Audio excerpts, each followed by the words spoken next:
I can't tell you how many times I have it. So it happens a lot? In this line of work, you do have... How does that happen? Like, do they pretend like they don't know what no means. 9 years old? What did you have to do? Perform. And what was the circumstances of that? Like, how did that come about? Like, it was either my sister or me. Who gave you that ultimatum? It was. So what's the low? What's the high? Don't ever take 5 or 10. Nothing below $20. And I'm actually saying this out loud for the first time, and I have family, you know what I'm saying, that don't know. But well, I'm gonna tell you something. There's power in doing that, and deciding to not just hold that in. My parents are pretty much cool parents. They're both gay, so. They're both gay? Yeah. Wait, all right, first and foremost, was it a one-time thing or was it ongoing? It was consistent, like I'll say. Like how often? Every night. If your family were to happen to come across this video on YouTube, what do you think their thoughts and their reactions are gonna be? Shocked, disappointed, hurt. What's up, YouTube? It's the fall time, and we are on daddy duty. So if I'm not getting as much content out, bear with me. Make sure you tap in with my daily lives on the B-side. Now back to the content. What's up, YouTube? Atlanta Street Interviews out here with another one. So we got a young lady with us today. How you doing today, miss? Hi, I'm good. All right. So are you homeless? Yes. Okay, and so how old are you? I'm 29. 29, and so how long have you been homeless? I would say about a good 2 years now. About 2 years? What happened 2 years ago that caused you to become homeless? Really, honestly, pressure, responsibilities, kids. How many kids you have? I have 2, but I was taking care of my nieces as well. Okay, so you have 2 kids, and you also have like nieces and whatnot? Yeah. How old are the 2 kids you have? My son is 12 and my daughter's 9. Okay, 12 and 9. Same dad or different dads? Same dad. Okay. And so was that like a relationship or whatnot? Oh, me and my baby daddy have been together for a long time. Since your 9-year-old was like a baby, or was they like a few years old? They were older, but I mean, it was a long time ago. I was in a relationship with an ex of mine, his best friend. I don't know what happened, with drugs. How long ago did that relationship dissolve? We lasted a year. A year? How long? We were friends for 3. 3? Yeah. And so how long ago did it end? Last year. Okay, so while you were still in this homeless situation or whatever? We were both going through it together. Okay, I get it. And so what caused that relationship to dissolve, especially when you were both in a situation? Most people kind of link up closer when that happens. Number 1 factor, drugs. Okay, and so what drugs are we talking about? We are talking of crack cocaine. Okay, crack. And so what age was the first time that you smoked crack? Last year. Last year? Yeah. Okay, so was it before you became homeless or after you became homeless? It was actually when they took my nieces from me and my sister in DFACS. And my son got sick as well. Spent 2 months in the hospital because he had a Rasmussen's encephalitis, which is a rare disease for boys through puberty, which causes seizures. So it was hard for taking care of them on top of dealing with DFACS, and I just felt under pressure, and I didn't have a strong support system besides him. But were you homeless at the time? Actually, yes, but no. I was co-paying on an apartment, but we found out that she was just taking our money. So, it just, everything crumbled. In this month, last year, I started smoking. So, and I'm actually saying this out loud for the first time, and I have family, that don't know. But well, I'm gonna tell you something. There's power in doing that and deciding to not just hold that in, right? Because your family, they may see this, they may be disappointed, but guess what? At least they know, and now they may want to help. Do you think that they may have that reaction? Oh, I definitely, they will be shocked for one, because I was the responsible one in the family. I'm the middle child of my older brother and a younger sister. So, my sister kids is who I was taking care of. You know, she was also addicted to crack. Okay. And now I'm proud of her because now she's clean. You know, 3 years now clean. How many years gap in between y'all? You and your older sister? All of us are a year apart. Year apart. Okay. Yeah. Okay. So y'all were close growing up. Yeah, I pretty much helped raise her too. So, like, I've been responsible my whole life. So you was the responsible one.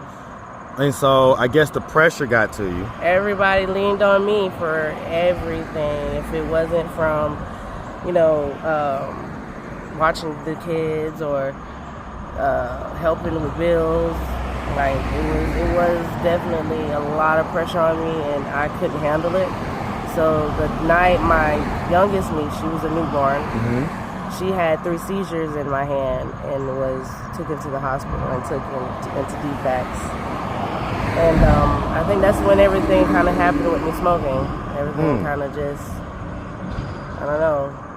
I was on different drugs then, but nothing was working for me. I really did like beans and, you know, marijuana, but that wasn't taking the pressure off enough. It wasn't. And so, my ex, he smoked. You know what I'm saying? Smoke crack. Yeah, I was used to being around it, the crack smoke. I never really, you know what I'm saying? I used to buy him some, but it didn't, you know, at that time and moment, it was like, oh, okay.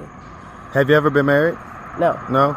So let's just real quick. Let's just start from the beginning. So where are you from? I'm from North Carolina. You're from North Carolina? Where? Yeah, Burgaw, North Carolina. You say where? Burgaw. Hey, man, that sounds like a small town. Yes. Hey, man, small. Shout out Burgaw. You say Burgaw or Burgaw? Burgaw, North Carolina. Hey, man, Burgaw. Shout out Burgaw, North Carolina. Yeah. Yes, sir. All right, and so growing up in North Carolina, did you have both mom and dad in the household?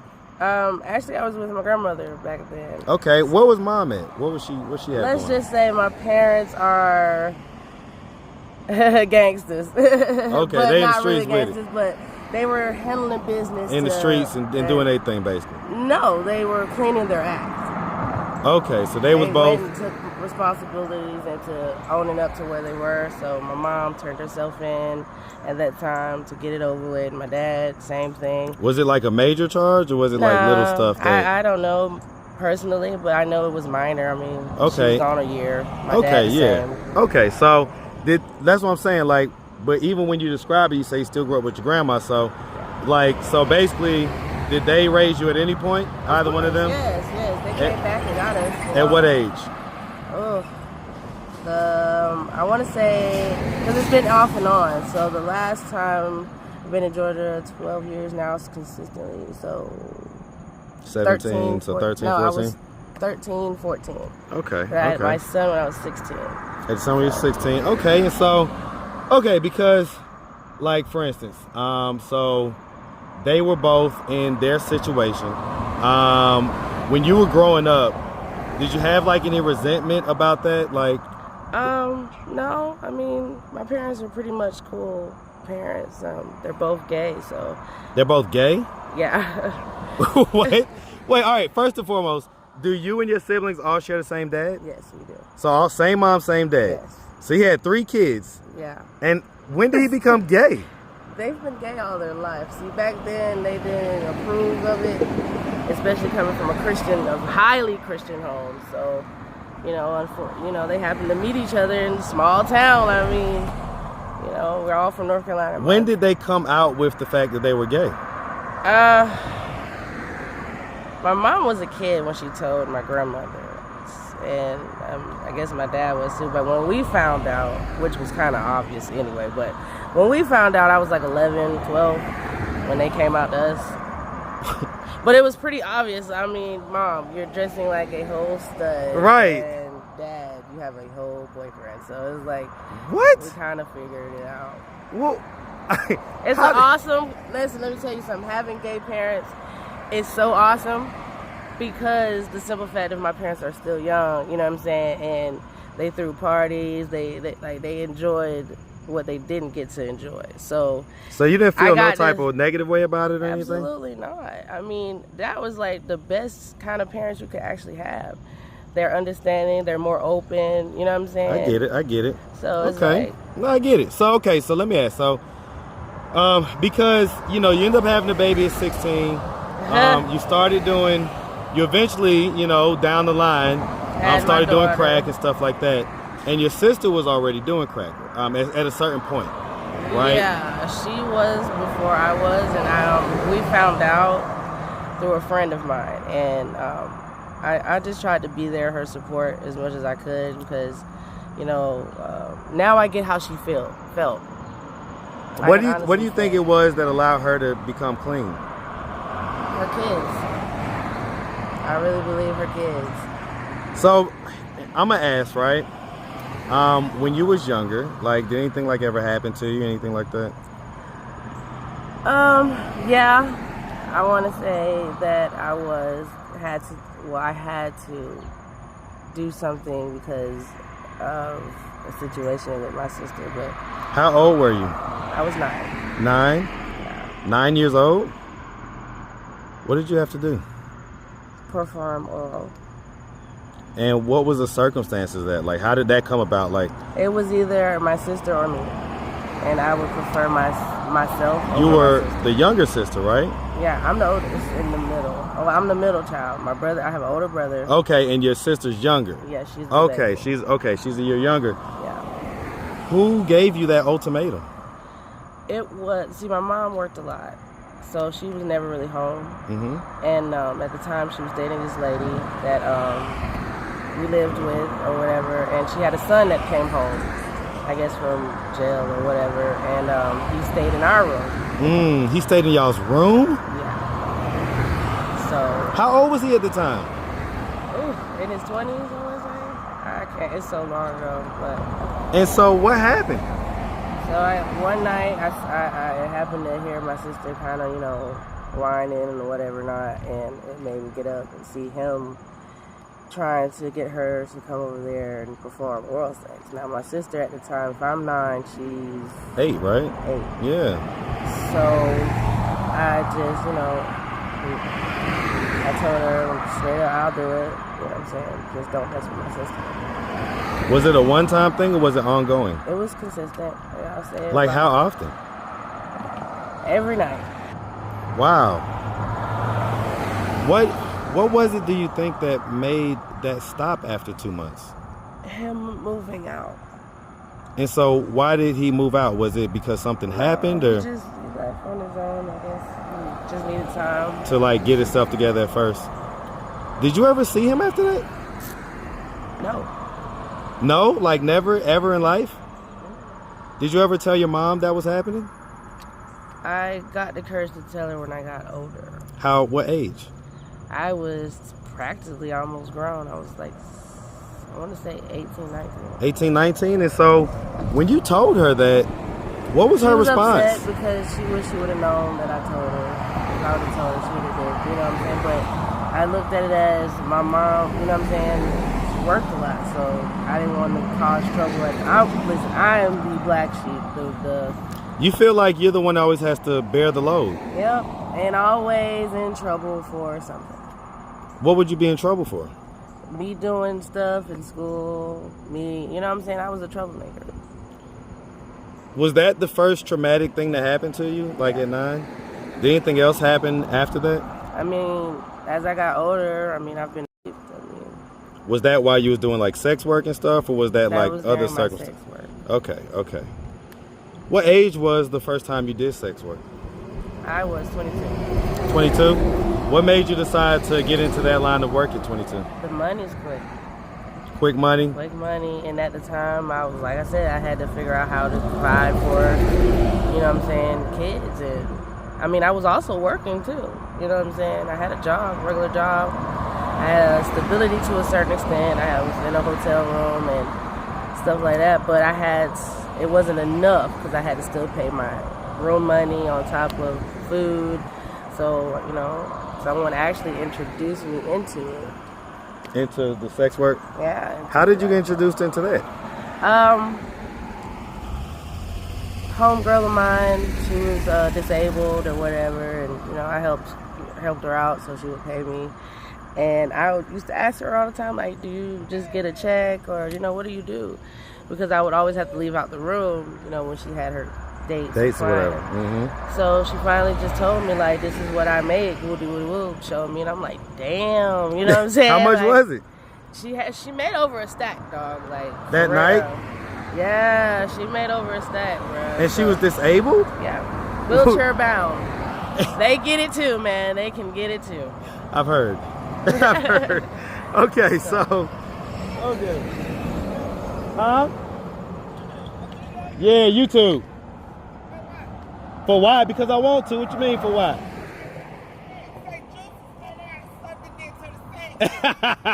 You say juicy? Only on G. Shout out Glenwood, man. Shout it out, man. I love it, man. I love it. I grew up over here, man, to some extent, you know. So, all right, okay. So, at this point, right? At this point, are we content, like living like this, or like are we content smoking crack? Are we content? I am actually September 30th quitting, or in the process of breaking this habit, because I'm just. Excuse me. I'm actually tired. I prayed about it, and I don't get the high as I used to. I've actually slowed down, and not to mention I have a baby on the way. You pregnant? Yeah. Oh Lord! Now, is this with someone that was like a customer or somebody that you know what the deal is? I know what the deal is, and he knows what's going on. So, yeah, man. Oof. Okay. Okay. Pretty tough cookie. You know, red flags go up whenever someone puts a date on it, because it almost never works out. If you want to stop, you just got to stop. I'll say that. I've been doing these interviews for like 3 years. And I feel you. But everybody's different, you know. Yeah. Everybody's mind control is different. I get it. I believe me setting a date, like, motivates me every day from this day, the next day, like, okay, it's almost, you know what I'm saying? What I found is that it builds up anxiety. That you're like, oh God, the date's approaching. Nah. Let me get it in as much as I can type deal. Nah. No? Not for me. Okay. Like, when I say I'm tired of smoking it, like, I'm over it. Like, and so, with you being like in your addiction, are you still doing sex work and stuff like that? No, due to the fact of my pregnancy, I quit doing that. So I'm just kind of like. Well, before you was pregnant, right, and when you was doing it, the highs and the lows, as far as one, how much you would charge, high and low, and then two, your experiences. Like, what are some of the worst experiences? If you had to warn, you know, girls that are thinking about getting into this type of work, what are some of the worst experiences that you've had doing that type of work? Price-wise, never sell yourself short. If you do decide that you were or want to. So what's the low? What's the high? Don't ever take 5 or 10. Nothing below $20, and $20 is still pretty low. So right. Nothing really under 40. But the highest, you should always charge yourself. Think about it. You're a queen. This is your body, your temple, so you should do 80 or better. Okay, high and low. And as far as any war stories or any, like I say, I can't tell you how many times I have it. So it happens a lot? In this line of work, you do have. How does that happen? Like, do they pretend like they're... They don't know what no means. If I say no, then it means no. Well, in other words, do they set it up to where, okay, y'all about to do a date? You never know. In other words, is it dates that's doing it, or is it just people that's out there on the street? You never know. That's what I'm saying. Well, it could be a date. It could be your homeboy right next beside you. Me personally, I have had people sell me for dope. I've had people in my sleep. I've woken up to people on top of me. I've been sodomized. I've been like gang raped. It's deep, and you never know the warning signs these days anymore. Because so it could be somebody that's acting cool, being your homeboy out here in the streets, whatever. It could be your homegirl. Your homegirl? It could be your homegirl. Because they could, like you say, sell you or do something like that. Wow. Yeah. Okay. Well, listen, miss, we really appreciate you taking the time answering all of our questions. Real quick, I do have one more question. How often do you get to see the kids? I actually dropped my kids off because I seen the road, you know what I'm saying, foresaw where I was going. And I didn't want them to be out here with me while I'm on drugs and, you know what I'm saying, homeless. And they needed somewhere a stable environment due to my son and his condition. Right. So they're with their dad, and like I said, they're doing great. What does he think about you and this situation and everything else? He's just hoping I get better. He understands why, but he just hopes that I get better. And it hurt it for me to actually have to tell them. I told his side of the family first, and how his mother would treat me was just sometimes wrong. Like I was just a person that would come in and just, take from my kids, or she started making me feel really bad about being on it, and like I sometimes had to stand outside on the porch to see them. If your family were to happen to come across this video on YouTube, what do you think their thoughts and their reactions are going to be? Shocked, disappointed, hurt, and how is it that they don't know? I haven't told them, and if they do know, well, I mean, but do you still come around and things like that? I literally blacked out. I didn't want to be around anybody. When my ex left me out here strung out because he started me on it, I gave up. So if they do see this, would you want them to have a reaction to where they're like, we got to go come get her? No. No? Don't come get me. Okay. We didn't go get my sister. We let her figure it out. Figure out her path, basically. Pretty much. All right, well, listen, miss, we really appreciate you taking the time answering all of our questions. If anybody out there wanted to reach out, help, or donate, do you have a way they could do that? Do you have social media, Cash App, anything like that? I have a Cash App. What's your Cash App? It'll be my brother's Cash App. Okay. Money sign TTG. Okay. TEVIN 90. And again, that Cash App. TTG 790. Yes, sir. All right, TTG. Hey, we TTG out here. You already know. Gotta be. All right, well, listen, like I say, miss, we really appreciate you. Definitely wish you nothing but the best, all right? Thank you, guys. Make sure you have my a good family, please, if y'all do come across this, just continue to pray for me. I'm all right. I'm making small steps. Just pray for me. That's all I can ask. And I love y'all. Make sure you have a good one, sweetie. You too. All right.